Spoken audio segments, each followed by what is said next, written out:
Selamat datang di Pojok Santai. Sebelum Anda mendengarkan audiobook ini, kami menginformasikan bahwa channel ini adalah review audio dari buku yang ada di Indonesia. Untuk membaca keseluruhan buku ini, kami menyarankan membeli buku aslinya di toko buku kesayangan Anda, baik offline maupun online. Keberadaan channel ini dimaksudkan untuk membantu Anda mendapatkan pengetahuan dari buku-buku kesayangan Anda. Jangan lupa untuk subscribe, like, dan komen. Selamat datang di Pojok Santai, channel khusus yang membahas komik dan novel dengan cara asik. Perawan sesat berubah tujuan. Dari awalnya hanya menjalankan tugas mencari dan mengantarkan Suto Sinting alias pendekar mabuk, kini berambisi ingin memiliki Suto. Berhasilkah perawan sesat? Yuk langsung saja disimak video berikut ini.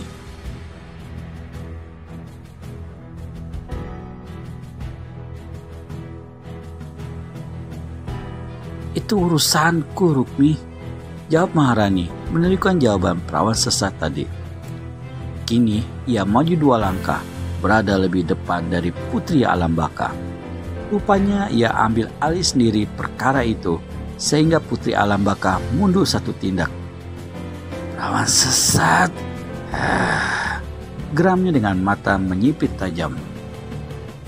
Jika kau bersikeras untuk tidak menyerahkan pemuda itu kepada Nyai Lembah Asmara, kau harus melangkai mayatku dulu. Aku tak keberatan, jawab perawan sesat. 1000 mayat dirimu akan kulangkahi dalam sekejap, Maharani. Cabut pedangmu, sentak Maharani sambil ia mulai pasang kuda-kuda untuk menyerang. Perawan sesat melangkah pelan ke kiri, kembali lagi ke kanan sambil matanya melirik ke arah Maharani dengan senyum meremehkan. Pedangku tak akan kucabut, karena untuk membuatmu menjadi mayat cukup menggunakan kelingkingku, Maharani. Mulut sombong, busuk, geram Maharani. Kemudian ia kibaskan kipasnya dari kiri ke kanan dalam keadaan terbuka dan miring. Tenaga dalam bagaikan ditebarkan dalam gerakan cepat melesat ke arah perawan sesat.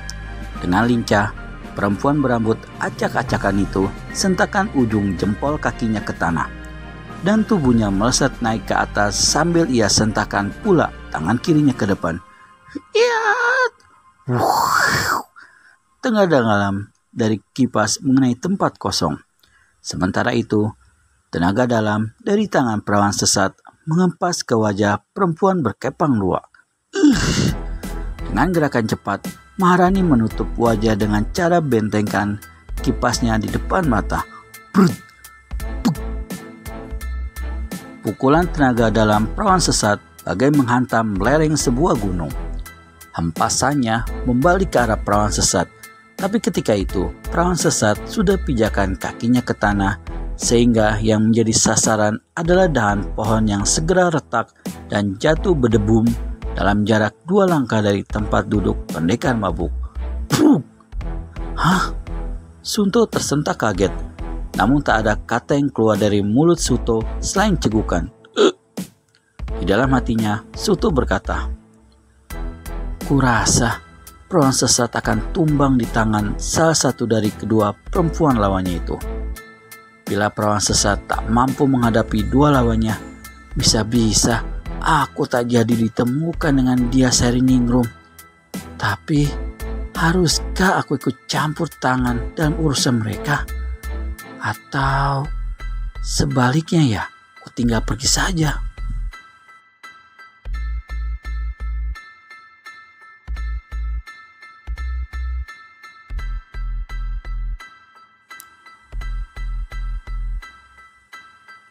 Dugaan pendekar mabuk itu ternyata benar. Dalam satu kesempatan, Putri Alam Baka tahu-tahu menyerang perawan sesat yang sedang menghadapi Maharani. Sungguh, di luar dugaan perawan sesat bahwa Putri Alam Baka sampai hati melawan teman dengan menggunakan seruling pusakanya. Seruling itu disentakkan dari jarak jauh. Lubang di bagian ujung bawah suruling mengeluarkan cahaya biru berkilap bagai lidah petir. Dalam sekejap, tubuh perawan sesat bagaikan dikurung oleh kilauan cahaya biru yang berbentuk mirip ranting-ranting pohon.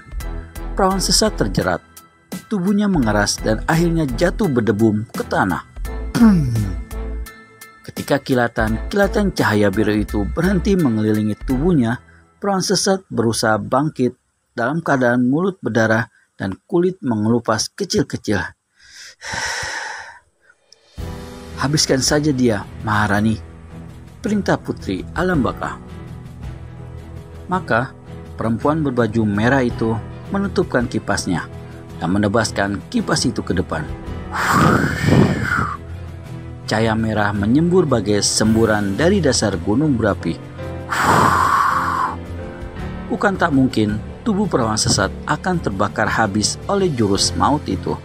Tetapi pada saat itu jari telunjuk pendekar mabuk melakukan gerakan menyentil dari depan lututnya. Tak ada yang melihat gerakan jari menyentil itu. Tetapi ternyata jurus jari guntur itu telah membuat tubuh Maharani terpental keras bagai ditendang kuda.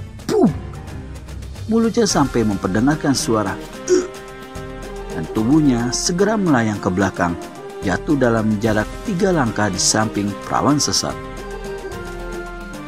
Tentu saja jatuhnya Maharani membuat Putri Alambaka menjadi tercengang, kaget. Ia menyangka kekuatan tenaga dalam itu datang dari tubuh perawan sesat. Maka dengan semangat membunuh lebih menyala lagi, Putri Alambaka segera sentakkan tangan kanannya dengan telapak tangan terbuka.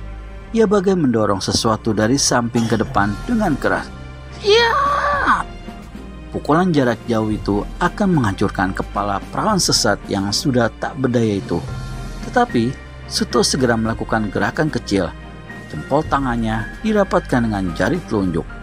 Lalu ia sentakkan kedua jari itu seperti memanggil ayam atau burung. Gerakan tangan Putri Alambaka hampir mencapai ujungnya. Tahu-tahu kedua kakinya bagai ada yang menyepak dari belakang.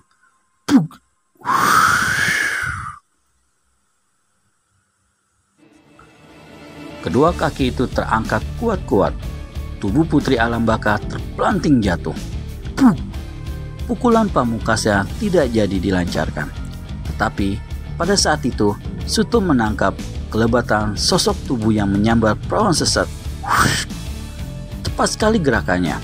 Tahu-tahu orang tersebut telah menggendong tubuh perawan sesat di pundak kirinya, berdiri agak jauh dari kedua lawan, juga agak jauh dari Suto sendiri. Melihat keadaan tubuh orang yang baru datang berbadan kurus kering, tak salah lagi penglihatan Suto bahwa orang itu adalah peramal pikun. Suto, uruslah kedua perempuan itu. Aku akan membawa perawan sesat ke pondokku. Dia terluka parah. Suto hanya bisa memanggil, tak bisa berkata apapun, karena peramal pikun segera melesat pergi meninggalkan tempat itu. Kejar! Perintah Putri Alambaka kepada Maharani. Tapi sebelum Maharani bergerak mengejar, Suto melentingkan tubuh ke udara dengan menggunakan tumitnya untuk menjejak tanah. Dalam satu gerakan jungkir balik, pendekar mabuk sudah berada di depan Maharani. Ia terkekeh-kekeh dengan suara sumbang. Tak perlu dikejar. Ada baiknya kalau kalian segera bawa aku menghadap nyaimu itu. Aku sendiri ingin segera bertemu, kata pendekar mabuk. Kemudian karena ia menyangka nyai mereka adalah dia Sariningrum, sebuah bangunan mirip istana kecil bertengger megah di lereng sebuah bukit. Bukit itu adalah Bukit Garinda. Dulu wilayah itu dikuasai oleh Nyai Guru Betari Ayu. Kala itu Betari Ayu punya persahabatan baik dengan seorang teman yang bernama Wulandari. Dan pada waktu Wulandari mendirikan Partai Perempuan Sakti, Betari Ayu tidak mau bergabung. Tapi sebagai tanda persahabatan, ia pinjamkan tanah di lereng Bukit Garinda itu kepada Wulandari. Waktu demi waktu berlalu. Akhirnya tanah di lereng Bukit Garinda dikuasai sepenuhnya oleh Wulandari yang kemudian kenal dengan julukan Nyai Lembah Asmara. Bangunannya mirip istana kecil itu dikelilingi oleh tembok tinggi yang menyerupai benteng. Batas salah satu sisi tembok ada yang mencapai tepian pantai laut utara.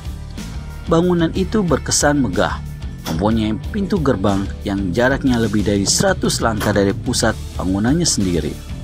Di tanah yang jaraknya lebih dari 100 langkah itu, dibangun pula rumah-rumah kecil yang merupakan pemukiman para anak buah Nyai Lembah Asmara. Juga dibangun tempat-tempat khusus untuk berlatih ilmu. Di sana dipersiapkan pasukan prajurit wanita yang kelak akan menjadi benteng utama dari negeri yang ingin didirikan oleh Nyai Lembah Asmara. Bagaimana kelanjutan sosok Nyai Lembah Asmara? Temukan penjelasan lanjutannya hanya di channel Pojok Santai. Segera subscribe dan tekan tombol lonceng untuk mendapat notifikasi video terbaru dari kami. Terima kasih dan sampai bertemu kembali.